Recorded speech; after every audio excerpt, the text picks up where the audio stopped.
एक बार भगवान के सेवक ने भगवान से कहा, आप सारा दिन मूर्ति बनकर खड़े रहते हैं, आज आपकी जगह मैं आपका रूप धारण कर लूंगा और आप आराम से घूम आओ।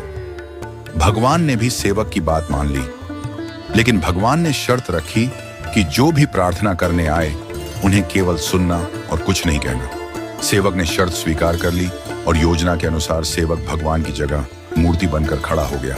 पहला व्यक्ति जो मंदिर में आया वह एक व्यापारी था।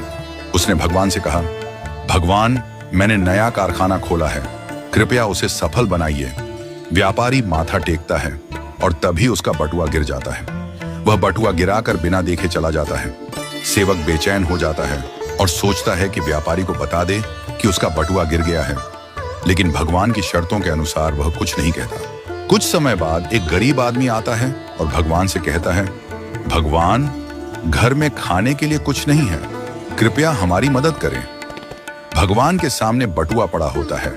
वह गरीब आदमी भगवान का धन्यवाद करता है और बटुआ उठाकर चला जाता है।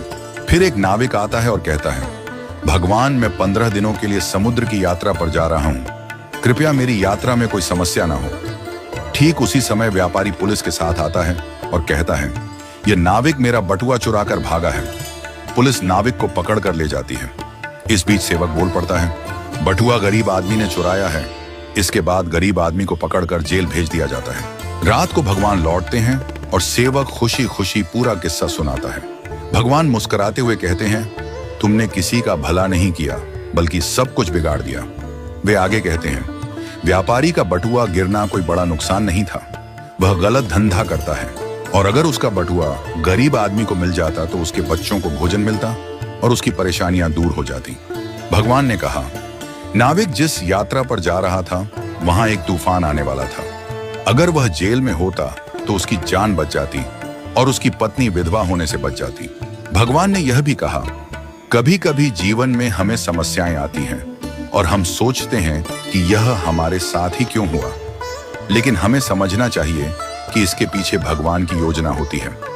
भगवान ने हमें यह सिखाया कि जो भी होता है वह हमेशा अच्छे के लिए होता है, भले ही हमें वह समझ में ना आए। इस कहानी से यह शिक्षा मिलती है कि हमें भगवान पर विश्वास रखना चाहिए और जो भी घटनाएं घटित होती हैं उन्हें अच्छे के लिए मानकर स्वीकार करना चाहिए।